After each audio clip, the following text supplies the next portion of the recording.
दोस्तों, बादशाह जी अदालत में हिकिड़े मुजरिम खे पेश कयो हुयो। उन मुजरिम जो सॼो किस्सो ॿुधी बादशाह फतवा ॾिनी त हिन खे क़तलु कयो वञे, हिन खे सज़ाए मौत जो हुकुम ॾेई छॾियईं। इशारो कई त हिन खे क़तलगाह ते वठी वञो। जॾहिं हुन जवाबदार खे क़तलगाह ते वठी पिया वञनि त जवाबदार बादशाह जे ख़िलाफ़ रद फद ॻाल्हाइणु शुरू कयो, घटि वधि ॻाल्हाइणु शुरू कयो। त बादशाह ॾिठो त जवाबदार कुझु ॻाल्हाए थो। उन वज़ीर खां पुछा कई त इहो जवाबदार छा थो ॻाल्हाए। वज़ीर ॾाढो नेक दिलि इंसान हुयो। उन वज़ीर चयो, साईं हीउ चवे थो त अलाह पाक उन्हनि खे बेशक इज़त ॾींदो आहे, बख़्श कंदो आहे जेके ॿियनि खे माफ़ी ॾींदा आहिनि। बादशाह जे दिलि में नरमी पैदा थी। उहो जेको ॿियो वज़ीर हो उन चयो, साईं हीउ वज़ीर कूड़ करे तोखे ॿुधाए थो त असुल में जवाबदार तोखे घटि वधि ॻाल्हायो आहे, तोखे रद फद ॻाल्हायो अथई ऐं वॾा गुथा लफ़्ज़ तोसां ॻाल्हाई। बहरहाल हुन वज़ीर चयो, न साईं, जवाबदार जेको आहे तव्हांजे लाइ सुठा अल्फाज़ इस्तेमालु कई, बेशक अलाह पाक उन्हनि ते राज़ी थींदो आहे जेके ॿियनि खे माफ़ु कंदा आहिनि।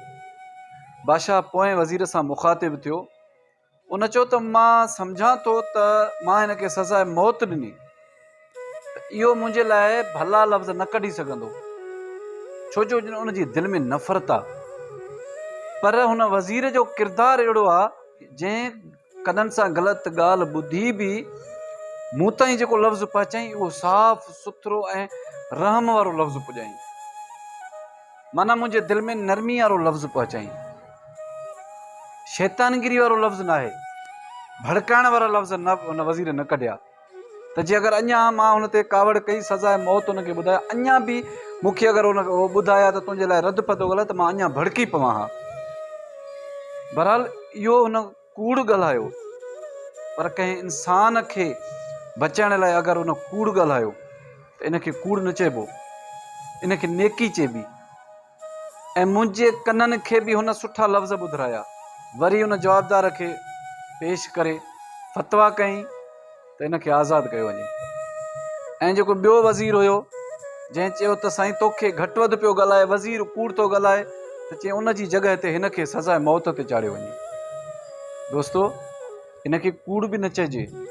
अगरि तव्हांखे को ॻाल्हि ॿुधाए थो त फ़िलाणे अॼु मां वेठो हुउसि फ़िलाणे जॻह ते, फ़िलाणे तव्हांजे लाइ हीअ ॻाल्हि कढी, अगरि हुन ॻाल्हि कढी जज़्बात मां हक़ीक़त मां तव्हां सेम साबित करे उन लफ़्ज़ खे अञा ॿ लफ़्ज़ वधाए ॿुधाईंदव त इन जो सॼो गुनाह तव्हां ते।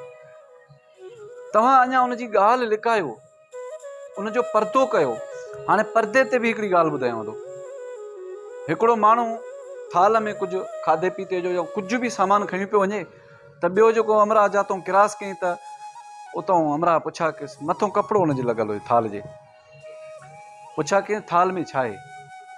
हुन चयोसि, अगरि जे मां तोखे ॿुधायां थाल में छा आहे त पोइ मुंहिंजो हिन परदे ॾियण जो फ़ाइदो कहिड़ो।